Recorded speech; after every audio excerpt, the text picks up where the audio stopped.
Okay, now it's working. Let's do the pranams.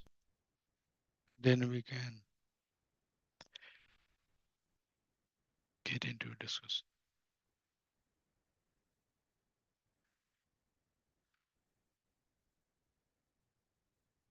ओम ज्ञानतिमिरन्धस्य ज्ञानाञ्जनशलाकाय चक्षुरुन्मीलितं येन तस्मै श्रीगुरुवे नमः मुखं करोति वाचालां पङ्गुं लङ्घयते गिरिं यत्कृपातदहं वन्दे श्रीगुरुं दीनतारिणं प्रमानन्दमाधवं श्रीचैतन्य ईश्वरम् नमो विष्णुपादाय कृष्णपृष्ठाय भूतले श्रीमते भक्ति वेदांत स्वामी इति नामिने नमस्ते सारस्वते देवे गौरवाणी प्रचारिणे निर्विशेषा शून्यवादी पश्चात देशतारिणे जय श्री कृष्ण चैतन्य प्रभु नित्यानंदा श्री अद्वैता गदाधर श्रीवासादि गौर भक्त वृंदा हरे कृष्णा कृष्ण कृष्ण हरे हरे हरे राम राम राम हरे हरे हरे नाम संकीर्तन की जय कृष्ण महामंत्र की जय अनंत कोटि वैष्णव की जय समल भक्त की जय निताय गौरा प्रेमानंदी हरि हरि बोल हरे Krishna. So we are going through Vedic education system. This is very broad topic, and application of this topic has to be understood. It might appear that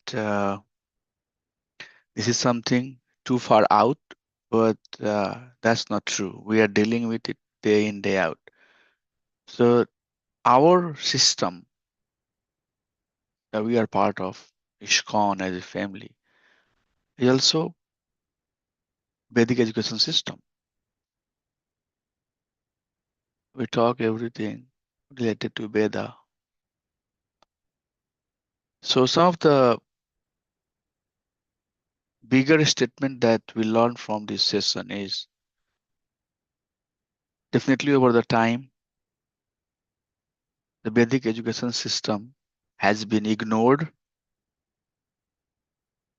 People do not see the value over modern education system, MES versus VES that we call. And society is going more on the what to do, what type of a skill do we need to survive in the material world. And that is, nature of this age. This age will force people to be like that. But out of all of that, you would still see people who are looking for God consciousness, Krishna consciousness, or whatever name, form they give, however they approach. Some are more aligned with the bona fide way of doing things, and some they are doing because that's what they have learned. I was talking to one devotee, one person last night, and he said that in Hazelwood, in St. Louis, they have a Malayalam church. I was surprised that there is a Malayalam church. And then he said that in the church, the good thing is that they pray Jesus Christ, but the way they do the prayers, they are singing the songs in a Vedic meter. I was even more surprised. So you will find that there are many institute now, or many Christian missionary who are targeting non-Christian country. They go there and they preach how to worship Jesus Christ in their own way. So in India, you would see that they will have altar and they will do aarti, they will have a stick and all of that. Very similar to how they worship Lord Ganesha or Lord Shiva or any other form of the Lord. So are those bona fide? That's the question we have to uh, answer. I would say no. It's okay. Somebody who has nothing to do, they are doing something. But Bhaktivinoda Thakur very clearly says that all of these superficial devotion. Although there are some spark of devotion, there might be something that would appear very uh, natural, or maybe they are doing something meaningful. But he said all of that is anuditaha. It's not a refined God consciousness. And you can see the uh, definition there.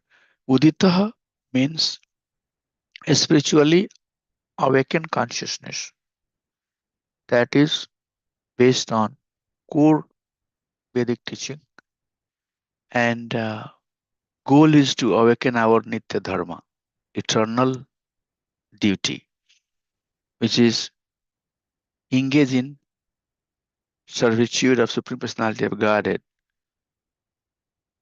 in a very refined way, in a very defined way. The ways that are given by Shastra, that was given by Veda. But everything else, he says, is Anudita.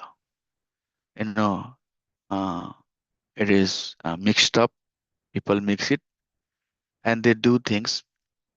And that's the nature of time. As Kali Yuga will progress, you will see things will be mixing up. Same thing in our ISKCON also. One of the concern that ISKCON's leaders have in today's society is that people find everything spiritual. They justify, they quote Srila Prabhupada, they quote Krishna's, Gita's verse, and they say that Krishna has said like that. I was talking to one of the guy, and he was justifying this whole artificial intelligence thing, quoting Bhagavad Gita verse, because Krishna has said that whenever you see that splendor, glamour, think that this is my energy. So if something is very glamorous, very splendorous, that means it's coming from authentic source, because Krishna says that this is my energy. Things like that you would see. And that's why it's very important that we follow Guru, Shastra, and Sadhu. Okay, no concoction. Okay, no addition, no subtraction. Just follow the pure teaching, carry it over, give it to right person, and let them carry it over. That's how we can save. So Bhaktivinoda Thakur said that anything else is anudita, anudita vivek. And the word vivek is very important here. We are not going something that is very gross. The word vivek here means awakening. Consciousness is there, okay? But it's not very defined. It's not in a very bona fide way. But vivek is there. So we are not talking about something that is too far down and too gross, too material, too much off from God consciousness. No, there is some degree of consciousness there, and that is not related to Supreme Lord or not teaching the right thing. I think it is coming in third canto of Srimad Bhagavatam when Vidura is talking to Maitreya Muni, chapter 9, I believe. There is a verse where Srila Prabhupada very clearly says that there is two paths. One path that leads to hell, and there is second path that leads to Krishna, God. And he said that people are on these two paths, one of these. So it's a little broad. Technically, it might not make more sense, and I'm sure human being will have a lot of questions around it. But Bhaktivinoda Thakur says, that's why I have put this slide here. Bhaktivinoda Thakur says that it's all anudita vivek. There is some intelligence, there is some consciousness, there is some awareness, but still it's slumber, it's material consciousness because it's not very, very bona fide. So one of the teaching His Divine Grace Prabhupada gave is that disciplic succession. Stick with disciplic succession, do whatever um, acharyas have done. And that's why he said that all the credit goes to my Guru Maharaj, because whatever I have done, I have just followed his instructions. So this is one of the aspect of God consciousness that we have to understand. So goal is, what is the goal of education system? The goal of education system is to transform this Anudita Vivek to the Udita Vivek. That is the goal, and that is what we have to understand. This is beautiful concept. I love it. So we all are studying uh, nine chapter of first canto, where passing of Vishma Devi is mentioned. So in Srimad Bhagavatam, not all the details are given, but in Mahabharata, this is this teaching is provided in Santi Parva. So when Bhishma was on his deathbed, he was on the bed of death, and that is bed of arrow. My gosh, how somebody, and those arrows were definitely pricking him and giving him pain, but still he lied. He was on the bed of arrow. So Rishi Maharaj is approaching him. That's what is the ninth chapter talks about, and he is giving his Bhishma is giving instructions to Rishi Maharaj. So he says that the human civilization have made these three greatest mistakes, and with that mistake, it will keep on deteriorating, keep on going down. So first one, he says that we as a human civilization have not preserved the sacred knowledge. It's long back. At that time, he's saying Mahabharata time. What to talk about today's time? It's like I don't know. So we have not preserved sacred knowledge. And then he says that we haven't respected Mother Bhumi. So if you see in today's society, you can understand where we are on these three things. And third, he said that we are not depending, we are not developing a culture where cows are being protected in a very loose sense, or in one sense, you would say that Srila Prabhupada, when he was about to depart, he said that I have achieved only 50% of my target. 50% is still remaining that future devotees have to do. And he gave major emphasis on living a self-sustained life, simple living and high thinking. And the root foundation, core foundation of those self-sustained living style is we preserve the sacred knowledge, which means there will be Vedic education system, there will be Gurukul, kids will get up in the morning, they will go to the Gurukula, and you'll see in India many places it's being followed. Bhakti Vikas Sai Maharaj has a big group, big school where they're exactly trying to live a self-sustained life. Many people who are working here in North America, they have left and they are there and they are part of Bhakti Vikas Sai Maharaj uh, project. Bhakti Raghav Swami Maharaj, they are doing a lot of project in India, and these are the three things that they are basing off. Number one, make sure that the sacred knowledge is being preserved, and Mother Earth is being respected, and a lot of emphasis on cow protection. So this is what Bhismitama is teaching. So in this particular context, when we are talking about the Vedic education system, you can clearly see that the sacred knowledge is not preserved. Science and the STEM that we call has nothing to do with this preserving of the Vedic knowledge system. Completely, it has deteriorated over the time.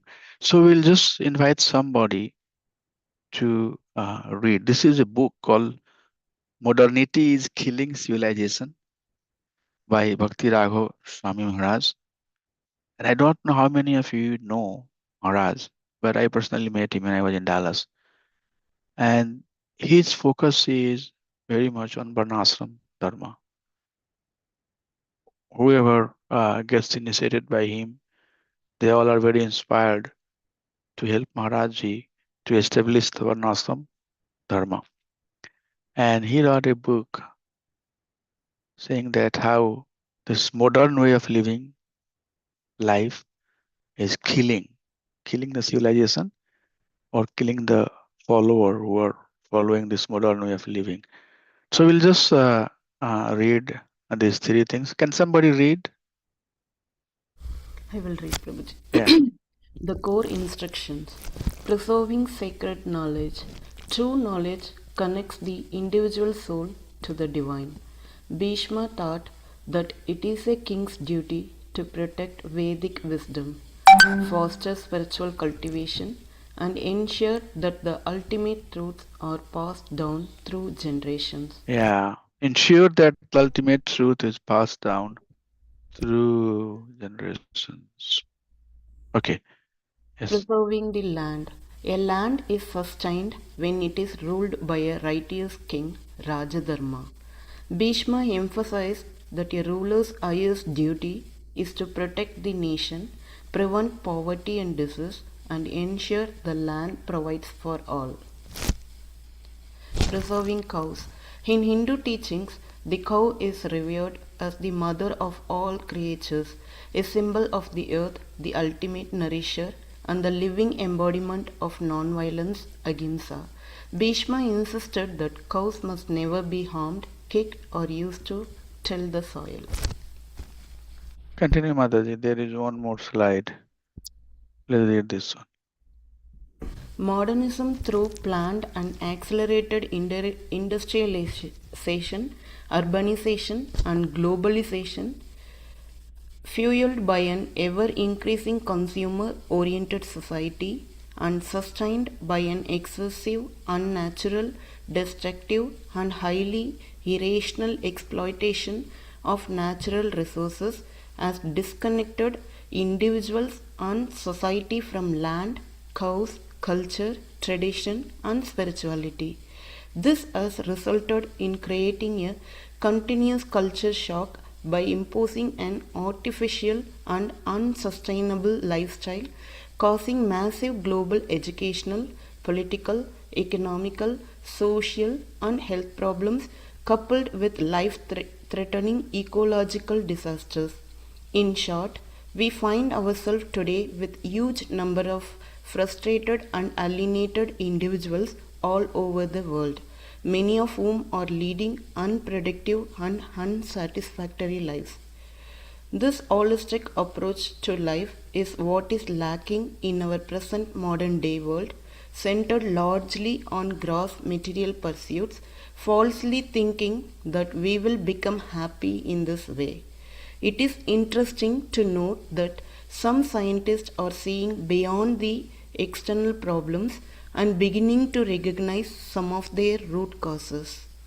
While the promotion of the more idealistic view of life may lead to spiritual pursuits at the neglect of material needs, and while the promotion of the more humanistic views may lead to material pursuits at the neglect of spiritual needs, there is a need to practically demonstrate how both can and should be coexist. Wow. Wow. Beautiful. Beautiful. So anybody would like to share any realization? What did you learn out of this slide? What is emphasized here? Can we talk a little bit?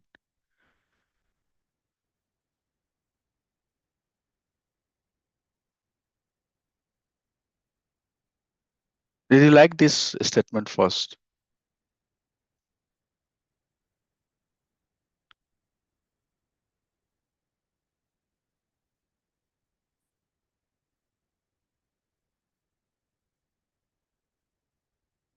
Would like to volunteer?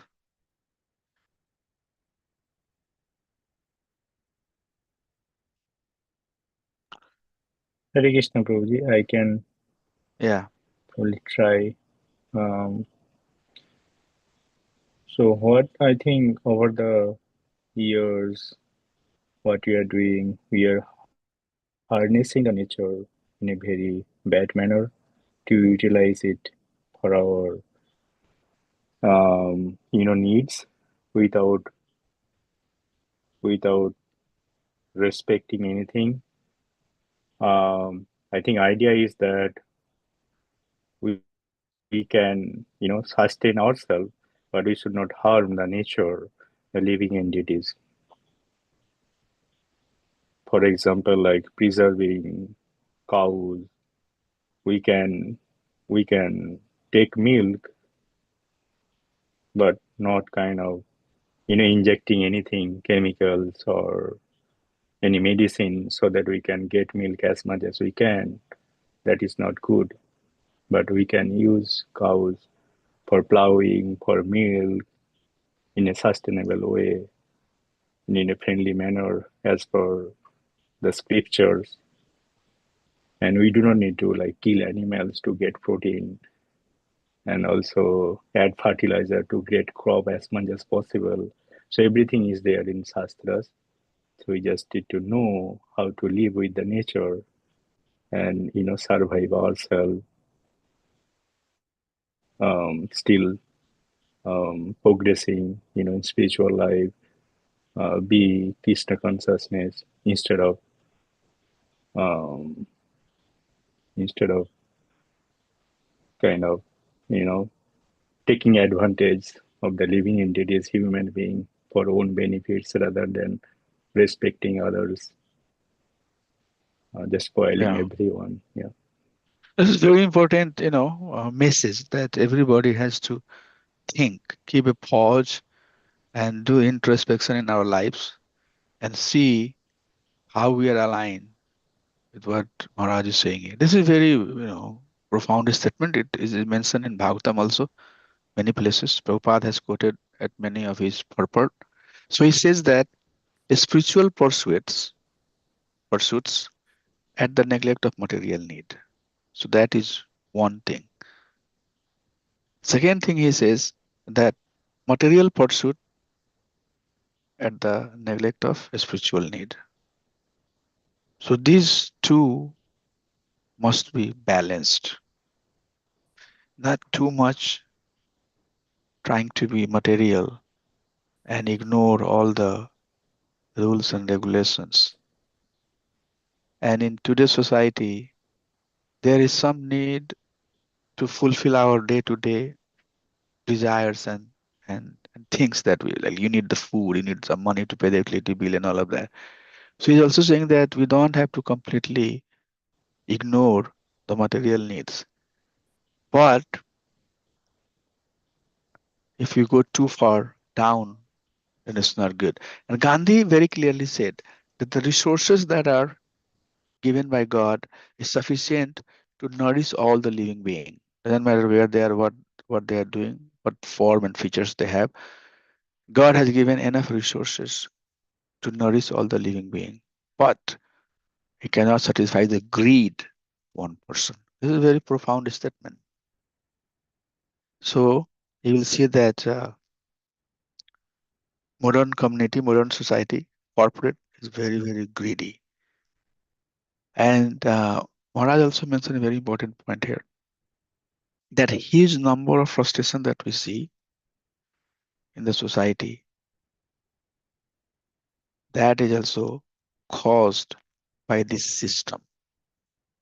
So I saw, we saw one slide saying that when British government were leaving uh, Bharatvarsha, education rate was not bad. When they came, it was not bad, but when they left, they brought it down. They made people more illiterate than when they entered the country. Because before them coming to India, it was based on Gurukula system. Everybody were going to Gurukul. I have seen many Gurukul. I don't know if you have witnessed or not, but I have seen Gurukul, and all of those shut down, gone, over. So let's little bit talk about these three things that Peace Pitama is saying. That Mother Saraswati, Mother Bhumi, and Surabhi. Says these three things must be protected. So how we are seeing those three things in today's society, in context of today's day-to-day life that we live, where these three things are falling. Anybody would like to comment on that? Why it's very important that we preserve Mother Saraswati? Can we talk about it? Why is the sacred knowledge must be preserved? Anybody has any idea? Please, if you have anything, please share about it. Talk about it.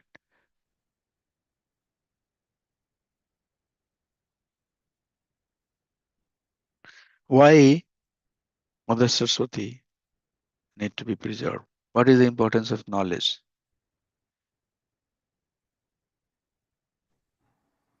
So I feel if sacred knowledge is not preserved, then the concept of God will slowly disappear.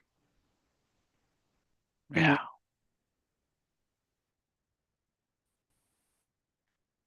Yes, Prabhuji. I mean, it should be very obvious to all of us that you can see how much deterioration has happened in our life. Totally living a unhealthy life. Totally. I can give you one example. So, once a year, the company come to check our air conditioning system here. And then he gives a small sensor. And he says that keep that in your master room or the room where you sleep. I said, why, what this does?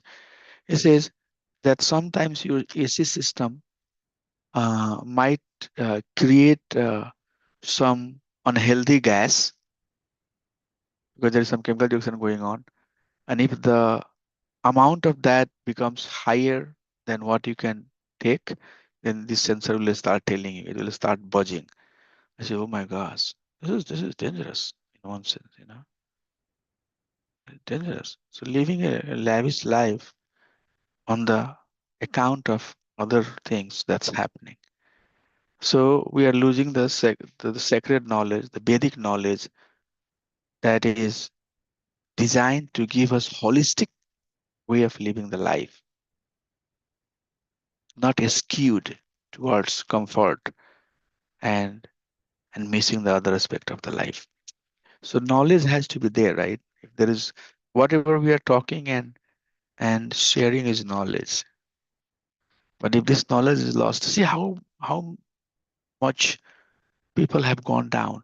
In the modern society, in the corporate world, there is all these managerial gurus now. What they teach, self-care.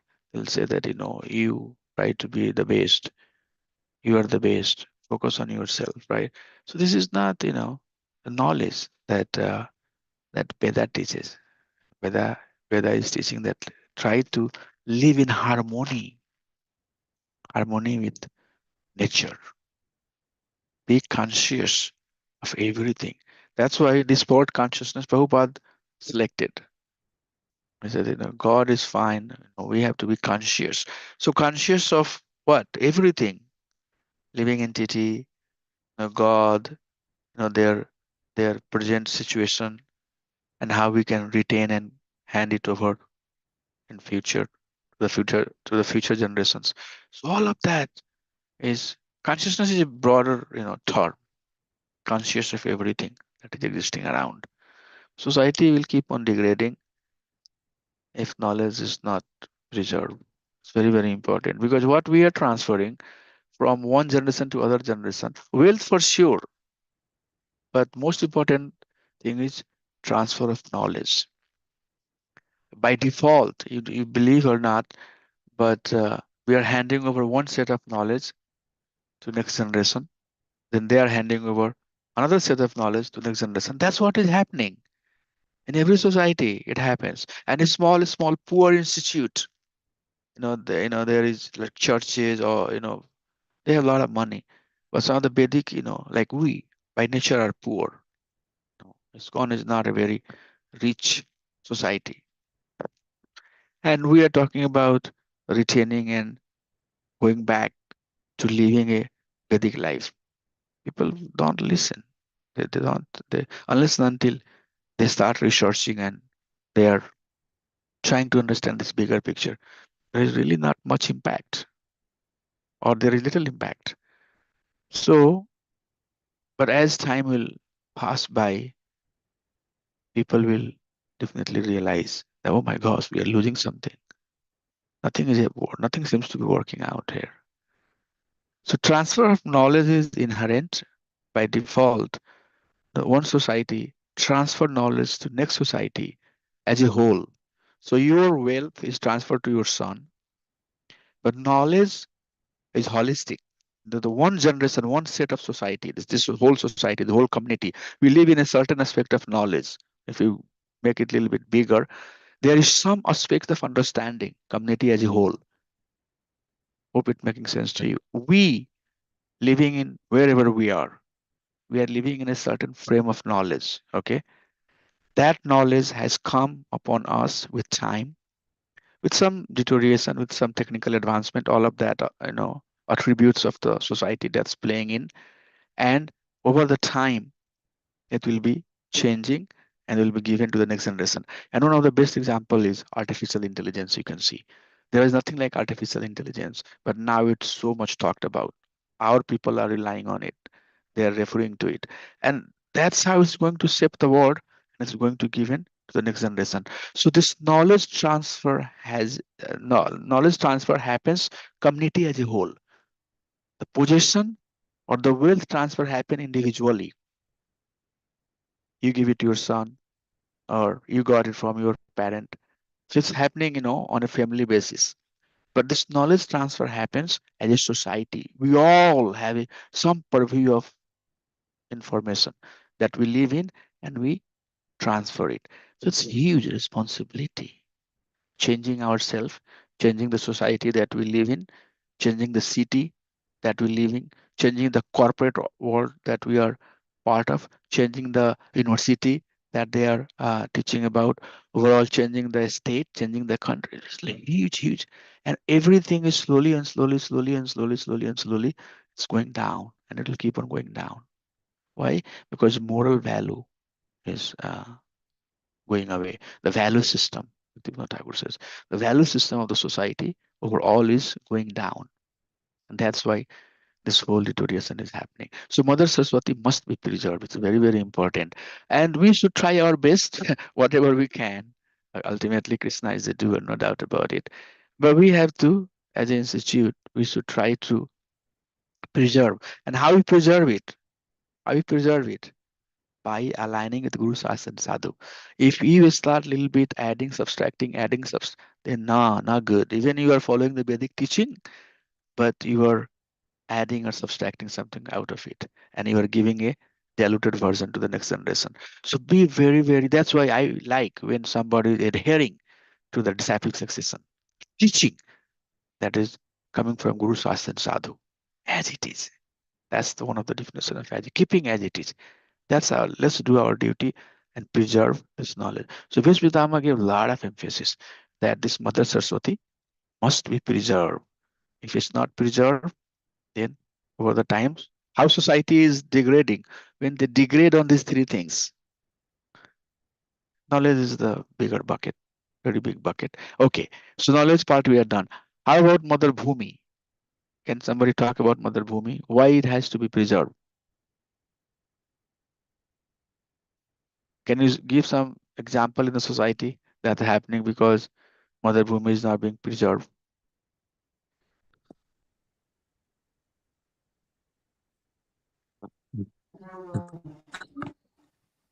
Hare Hare Hare Krishna. Krishna Prabhuji. Dandavat Prabhuji, Hare Krishna. So I think we are already seeing a lot of issues like, the earthquake is becoming more prominent nowadays because of the so much deep well digging happening, and we are almost out of water now. It's in most of the villages, like in India, especially, because of the deep well digging, the water is gone. Because of that, we don't have enough agricultural land anymore. So that's happening already. And then I think you mentioned fertilizers also. Like there are, even in US, like Monsanto, for example, they have a certain fertilizer.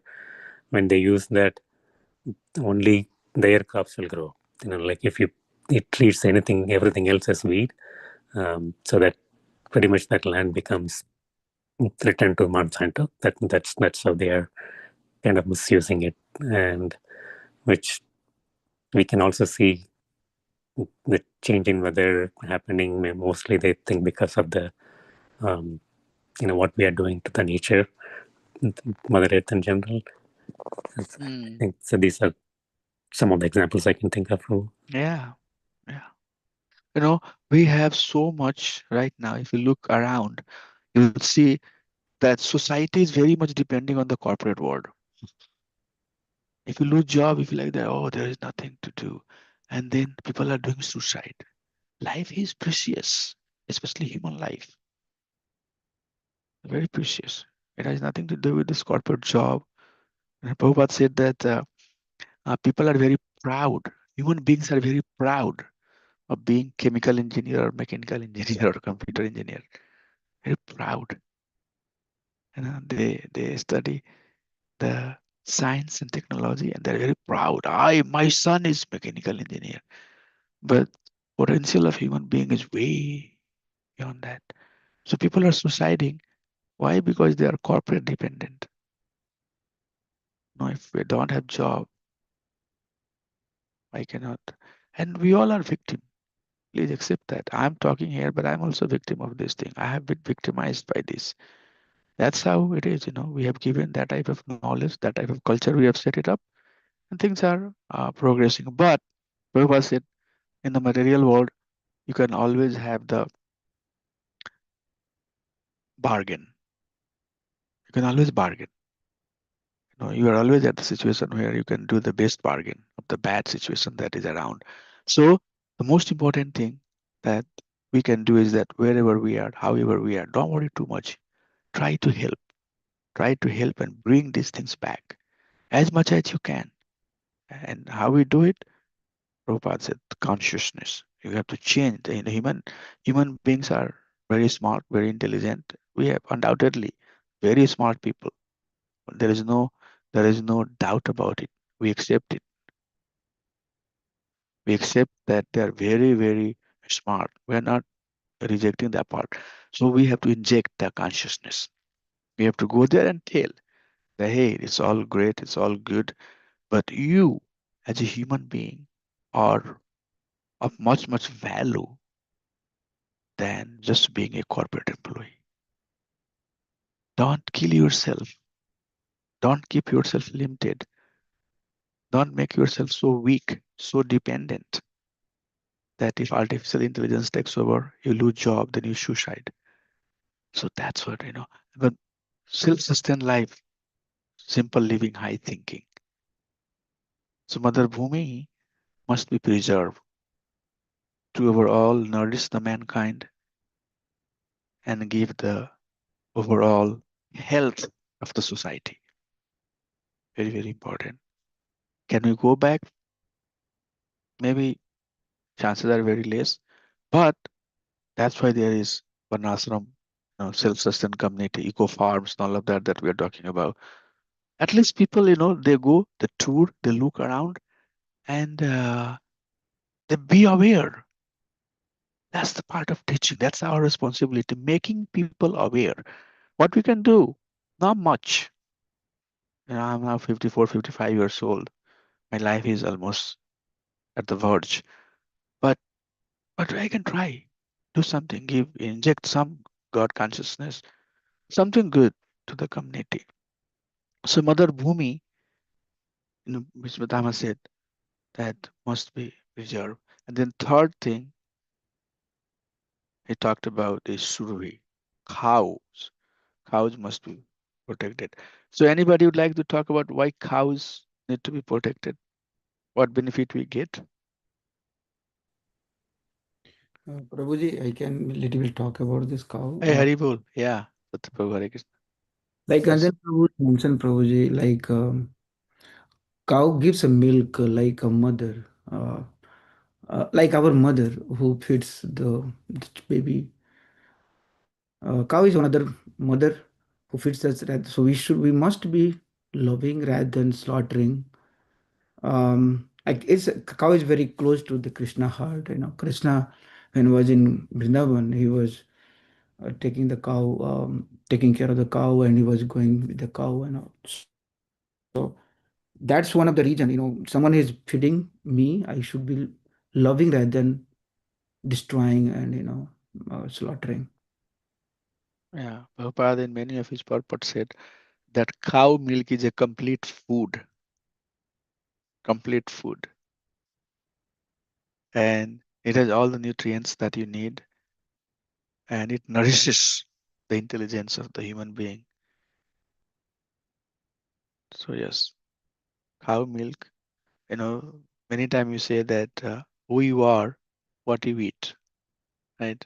So we eat prasadam, and we put the prayers before we honor prasadam, and that prasadam helps us. So food definitely has impact on our consciousness, no doubt about it. And mother cows, survi, definitely gives us the food which is complete food that gives healthy nourishment to our growth, to our mind, to our intelligence, to our consciousness. So these three things are extremely important as told, as taught to us by Vispitamaha. And these three things must be preserved. And eco farm, eco community, that is right now Govardhan Eco Village in India. They are trying to do these three things. They are promoting sacred knowledge, Vedic teaching. Everybody has to get up in the morning and they go to temple, and all around you'll see the lifestyle that is very self-sustained. That's why Prabhupada said that in one sense, when Prabhupada said that 50% work still is pending, means we have tried to work with the consciousness of the people, but it has not been manifested in a practical way. I don't know if it's making sense, you know what I'm trying to say. So we understand the philosophy, but it has not transformed into practical application. So theory is one part of it. It has definitely not 100%, but try to understand that it depends on the personality also, how much of our understanding has been transformed into application. The application part is still uh, missing. The practical application of the teaching is still missing. And there are so many devotees right now who are following Krishna consciousness. And if they become critically a good example, then over the time, our teaching will be very impactful. And this will be aligned with the teaching of Vispitama. So Bhaktivinoda Thakur emphasized this aspect. He says that people who are in Anudita consciousness, slumber, material consciousness, their consciousness need to be awakened to God consciousness, Krishna consciousness in this context. That is a kind of full package. Anything anybody would like to share before we change the topic? Is it clear? Yeah. So Prabhuji, this transformation of consciousness the 4 points. These are the main points, or I mean, I'm just trying. I was trying to connect with the Anga of Bhakti. Um, so, like we have ABCD, like Association of Devotee, book chanting, deities, and so I was trying to connect these points. How my at least my transformation has happened. And these are the main points you highlighted here, Prabhuji, or there could be more also. So bhakti that you were talking about, the angas of bhakti. So if I understand you correctly, Prabhuji, you are saying that there are 64 angas of bhakti. Previous slide that you had, Prabhuji, yeah, yeah. Yeah. And these three things are not part of 64 angas of bhakti. So you are saying which one do we need to follow? Do I need to follow the angas of bhakti or do I need to do this one? That's what you were asking? No, no, no. So previous slide, if you go, Prabhuji. Yeah, previous slide. Okay, here. Yeah. Yes, transformation of consciousness, right? So these are the 5 points. Uh-huh. Are these similar to the the five ABCD we have Yeah, ABCD? yeah, yeah, yeah. Okay. Yeah, this is basically, yeah, I see now what you were asking. Yes, Prabhuji. So this is just, in fact, all 64 angas of bhaktis that Rupa Goswami gives in Nectar of Devotion, Bhakti Samrita Sindhu, uh, are the bhakti. If somebody is saying that I'm doing bhakti, that means that those 64 angas should be followed. But then he 49 to 52 or 53, 54, he summarizes everything and he says that, but out of all of these angas, these 5 angas are principle. So I did not list all 64 angas of bhakti. Transformation of consciousness will happen when we follow the angas of bhaktis. But at Yeah, least, this 5 principal anga must be followed. got it, Prabhuji. Yeah, yeah. So these are To, the to your Anga of the right. Bhaktis. Yeah. So now to connect the dot, Bhakti, in Bhakti Samrita Sindhu, there are two things mentioned. There is primary anga and then there is secondary requirements. So principal angas are the bhakti only. Okay. The prerequisite are just to create the surrounding so that we can follow the principal angas.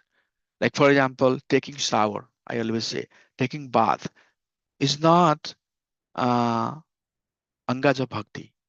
But if you take bath, then your body becomes clean, and with clean body, you can maybe focus more on Krishna consciousness. You can focus more on chanting the name of Krishna. So these three elements that is being spoken here, the one that you are seeing. So transformation happens when we are engaged in core devotional limbs of bhakti. That is the goal. But these are the prerequisite that basically creates the environment where bhakti can be performed. So our goal is to perform devotional service, chanting, reading Srimad Bhagavatam, doing deity worship, associating with uh, like-minded devotee. Those are the angas that have to be followed. But this will create the environment. Secondary, these are the secondary element, prerequisite that we say. It will create the environment to support the bhakti. And people who are living in eco farm, eco villages, they do say that, oh, it's very nice. I get up in the morning, I take shower, then I do this, I do that, whatever routine, is aligning with the self-sustained living. They say that I love it. Our New Brindavan community that we have, Prabhupada established the community very much to be a farm community. And you will see that all aspects of self-sustained lifestyle is there. So to connect with bhakti, these three requirements are prerequisite. These are the secondary requirement that will nourish, that will create the environment where the angas of bhakti can be performed. But our goal is to perform limbs of bhakti based on this foundation. Is that good enough, Satya Prabhu? Is it making sense? Yes, Prabhuji, I think it's completely making sense, and it is help. He helped me. Thank you. So that's how it is. Now, Prabhu, for example, uh, this secondary requirement also Rupa Goswami gives a lot of emphasis, although it's not the primary, but he says that it's very important for conditioned living entity. What is the meaning of conditioning? And what is the meaning of conditioning? The meaning of conditioning is that you are impacted by duality. That's the very simple understanding. What is the meaning of we are conditioned living entity? What does it mean? Conditioning means if you have air conditioning, you feel cold. If you have a heater, you feel hot. So you are conditioned with the environment. Okay, that's the conditioning. So conditioned living entity connects, it depends on the surrounding, with the depends on the environment. Very much depend their consciousness, their mood, their performance, how they think, how they feel, how they will. All of that depend on the surrounding. We are conditioned living entity because our emotions are very much depending on the things that is existing around us. Prabhu is good, Prabhu is bad. I like this devotee, I don't like. This is all condition, all conditioning, right? So that's how it is. So these three elements will provide a solid foundation, conditions around us that will help nourish to transform our consciousness towards Supreme Personality of Godhead. A very good ask. Anything else anybody has to share before we move to the next set of information? So the last paragraph of this slide, the core problem, Maharaj is saying that there should be proper balance. Proper balance. We should not be completely ignoring the material need. That's also for the conditioned living entity. And on the other hand, we should not be neglecting the spiritual need, right? And Grihastha ashram is a perfect example of that. So anybody would like to talk about that a little bit? How you understand? What is your understanding on that aspect? Like some example, something that you think you can share? Like I'm looking for an answer where you say that Prabhu, this is a lifestyle where spiritual needs are completely neglected. We are very much focused on the material need. But this is a lifestyle where spiritual needs are emphasized, but we are not taking care of the material needs. Something like that. If you can talk about, that'll be nice.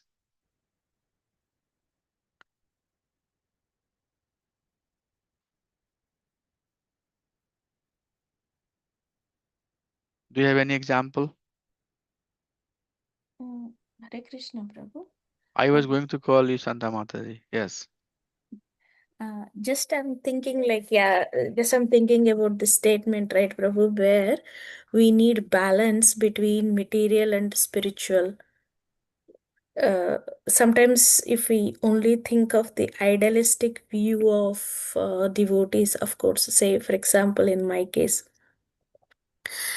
ideal devotees, what we say, like, normally we need to uh, mm, uh, like happiness, we need to be equal on happiness or sad or whatever the emotions, right, Prabhu? In general, we talk about it, and that is the idealistic view, and we try to mimic or we try to do that normally. Sometimes, as say, I'm not there, but we'll try to be there in between. Sometimes I feel like hollowness, like in a normal materialistic life, if you wanted to lead, or we also have to satisfy some of the material or bodily needs, whatever is required, Yeah. means we need to maintain the balance ideally. Balance Sometimes is, maybe body, mind needs some relaxation. yes. Maybe that might be materialistic relaxation. Because see, yes, maybe with the spiritual thing, maybe what we say is like we'll get the spiritual bliss. But am I there? No, I'm not there. So I'm not getting that bliss, right? I'm trying to. So if we neglect few of the things, then there is a hollow. Maybe that's what I can say, Prabhu. There is a gap where idealistic view versus the materialistic view where we can need to balance it out. Yeah. Yes. So when Prabhupada was on this planet, he was trying to establish ISKCON. And then Prabhupada said that there will be GBC, and GBC will be managing the entire uh, ISKCON over the globe, day-to-day activity. And then all of these big leaders, they will come. And when they will start talking about the problems that they have in the ISKCON, the people problem, the project problem, the politics, and all of that's happening, they will start fighting. Oh, you are wrong. You don't know. You don't know. So who they are? They are all spiritually enlivened person, very advanced. But they were fighting. Oh, you don't have understanding of this aspect. We cannot do like this. All of this problems that is there. They were talking about. Then Prabhupada said that uh, let's talk a little bit about their material problem. And from or your material problem, your problem. What is your problem? What type of challenges you are going through? Let's talk about that, and then we'll transition this meeting to talk about a spiritual problem. And then that subsided fight that was going among the devotees. It helped them to at least connect at some point. They were able to connect, and then meeting started happening very nicely. So they would say that, you know, look at me, I'm trying to help this movement, but I don't have money. If I want to go to China, how can I go to China? So some of those things, when they started talking about, rather than trying to solve the problem that China has or any country has, how we can solve, they started talking about what are the material things that we need, and they started aligning. This is one of the example I'm giving you. They started aligning. You are right, and they started, you know, uh, supporting each other. What we need to do? Hey, I think you're right. There is challenge where we are having problem finding people who can cook. So here is what we can do. Why don't we together reach out to that person, find out if that person can help with the cooking. So they started aligning, and then they started building a team, and then it became more of a team approach to solve the problem. So one side of the, if you look at this whole domain, whole realm, one side for sure is zero, which is completely material type of mindset, and there is no spiritual understanding. We don't want to be there also. We don't want to be too gross materialistic person. And other side is one where completely divine and spiritual. Our goal is to be at the one, but conditioned living entity, the executor of the project, the person who is executing the task, is still conditioned.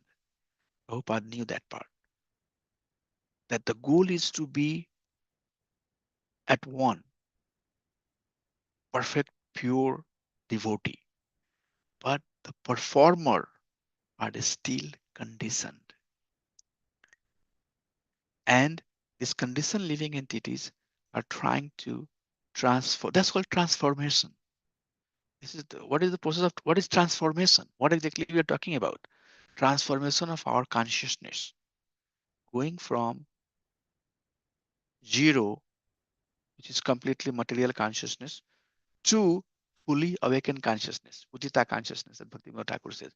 But between 0 and 1, there are infinite many numbers, according to math. There are infinite, and there are infinite many consciousness. We all are between those two status. Infinite many, status. 0.51, 0.52, 0.54, like that. Three decimal places, four decimal places. So it's like that. So that's how living entities will, and this is a very important point, if you can understand it, living entity will justify their position wherever they are. I'll justify my position. No, I did not do any wrong. You'll justify your position. Somebody else justify their position wherever they are, whatever consciousness they have. But we should not get stuck there. Yes. Rather move on. Yes, Go. Prabhu. So that's what it is. Yeah. So we have to definitely balance it. Balance is a very good, but we also understand that we are somewhere on this scale of 0 to 1, and there is some degree of conditioning that you and I hold, but we don't have to stay there. So utility is the principle. Robert said, or we say it. So there we have to understand that we have to utilize the things, but our goal is to come to one. We cannot keep on justifying that this is always good. This is always good. This is always good. No, we have to move on. So this balance is needed for conditioned living entity. That's very, very important to know. Conditioned living entity, for them to transform from one phase to other phase, this balance is needed. But this balance should be used slowly and slowly, slowly and slowly, slowly and slowly, slowly and slowly move towards pure spirituality. And that is also called advancement. When we say, well, somebody is very advanced, means what does it mean? It's very close to one. Somebody is not very advanced, is still learner, very close to zero, or a little bit away from zero, like that. Okay. So this balance between 0 to 1 has to happen. It's very, very important that we balance. We grihastha, we have to balance, but our goal is not get stuck wherever we are, rather move on. Mother, you're saying something. Yes, Prabhu, that is the balance. Yeah. Sometimes, no, we mostly talk about idealistic things. Like, suppose if you talk about the sense gratification, whatever Prabhu also mentioned in the chat. So, suppose I like all sweets, or maybe particularly for the tongue, right? So, maybe complete materialistic view is whatever we eat. So towards spiritual is like slowly we need to offer to Krishna, and whatever we may like also we need to offer Krishna, means the more sweets and all, and then maybe we eat. Slowly we'll go to the idealistic state where uh, maybe where uh, it doesn't matter whatever we eat. I don't understand the last part. Means idealistic is like it's not really you care about whatever we So eat. what I wanted to say basically with this example is that we should not live a gross material life, and we also should not imitate Six Goswami, living beneath a tree, no home. I know we are not there too.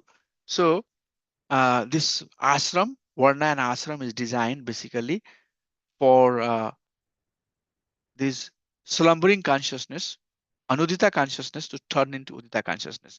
And for us, this process is slow, but it has to be on the dynamic pathway. It has to change, keep on changing. It's not like that 5 years back, however I was, today I'm also like that. And 10 years from now, I'll be also like that. No, you know, at some point, I was brahmachari, now I'm grihastha. I have to be ready to be banprastha, and finally be sannyasi. That's how it is. So it has to be like that. That's why these varna and ashrams are practical example for conditioned living entity to transform their consciousness. We cannot basically, imitate being Srila Prabhupada. right? Somebody was, when Prabhupada was walking, somebody was trying to follow Prabhupada. Prabhupada said, don't, follow, don't, imitate. You cannot imitate. So we cannot imitate pure devotee, although we can chant the songs that six Goswamis chanted. We like to be like six Goswamis, for sure. That's our goal. Our goal is to be one of them, or like one of them.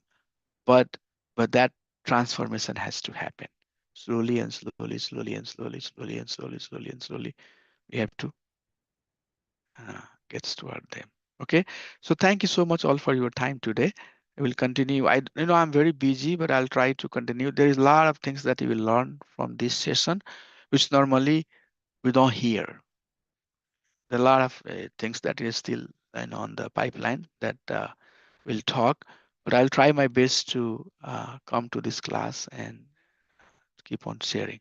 So this topic is not yet over. We have maybe 2 or 3 classes that we'll do on this to complete Vedic education system. It's very, very profound topic, and we'll talk about it. Thank you so much for your association. Anybody, anything before we adjourn? If not, then we can just adjourn. Satya Hare Prabhu, Krishna, Prabhuji. yeah, yeah, Prabhuji, you told about 0 and 1 of our degree of consciousness, right, Prabhuji? But it's not always constant, right, Prabhuji? Sometimes we have more spiritual consciousness. Sometimes we are attracted towards material things because of yeah. family and friends or An association. association, How to association also. Yeah, yeah, Mataji. how to maintain it, Prabhuji? Like how to be not deviated from spiritual progress or Yeah, the very simple example Prabhupada said, which I'm just repeating, is that follow the next person who is who is next to you a little bit, just few step ahead. It's okay. You don't have to start doing things like six Goswamis. Just follow somebody who is few step ahead. Follow their instruction, work under their guidance, and slowly and slowly, slowly and slowly, you will go up. That's the very practical application of this understanding. You don't have to go directly from 0 to 1. No, there are so many steps. And just whatever is closest, whoever inspires you, whoever you can follow. If somebody tells you, Mataji, you have to do this service for Krishna, you are willing to do. If you are aligning or following somebody's instructions, who you think is inspiring you, that's all. That's what Krishna is saying. Tadvidi panipadana paripasana sunya. What does it mean? Just follow the one who is doing. And since they have seen the truth or they're aspiring for something higher, slowly and slowly that person will help you get to the higher state. That's why we have a spiritual master. The whole concept of a spiritual master is based on that particular thinking. Somebody who is more senior, more advanced in Krishna consciousness, they know that this is the goal of our life. And what they are doing, slowly and slowly, slowly and slowly, when Maharaji comes here, he teaches us, go up, go up, go up, go up, go up. That's what I would say, Mataji. If anybody else has anything else, they can share. But that's what my understanding on this subject is. thank you, Prabhuji. Hare Krishna. Just you're asking me to go one step at a time. Just don't, yeah, otherwise we'll, break our foot. Yes, just immediate, what is next? Always have a short-term goal. Okay, I'm here now. What is next in my Krishna consciousness? Okay, I have, that's what Shravanam, Mananam, Nididhyasnam. If you understand the process of a spiritual growth, Mananam is very important. Mananam is introspection. Introspection is introspecting ourselves, that where I am. We are conditioned living entity. We have to accept. Do I make mistake? For sure, granted. If I say that, no, no, no, I don't make any mistake. I'm all clean, all good. Not good. I'm not advancing Krishna consciousness. So Mannam introspection is where we just take some time off and think where we are, my growth, what are the weakness I have, what is the standard, and then try to take one step up slowly and slowly, slowly and slowly, slowly and slowly. We move up. That is how we transform. And that is why Krishna emphasizing that go to that person who has seen the truth. Since he has seen the truth, he will impart the knowledge, right? Yes, So Prabhuji. it's like that, So we don't have to really. That's why Siksha, the concept of Siksha Guru comes. Siksha Guru and Diksha Guru. Siksha Guru is the one who is practically day to day teaching us, giving us the Siksha, that how we can come to that higher stage. And Siksha Guru are many, or anybody who inspires you, who teaches you, who tells you, who giving you guidance, who you can believe. That's the person you have to work with. And then slowly and slowly, slowly and slowly, slowly and slowly, transformation of consciousness will happen. Sure, Prabhuji. Hare Krishna. Thank you, Hare Krishna. Dandavat pranams, Prabhuji. धन्यवाद. We'll adjourn here. वंशकल्पातरुभ्यश्च कृपा सिन्धुभ्यैवश्च पतितानां पावनेभ्यो वैष्णवेभ्यो नमो नमः. अनंत कोटि वैष्णव बिंद की जय, संबल भक्त बिंद की जय. Thank you so much, Hare Krishna. I'll see you all next Sunday.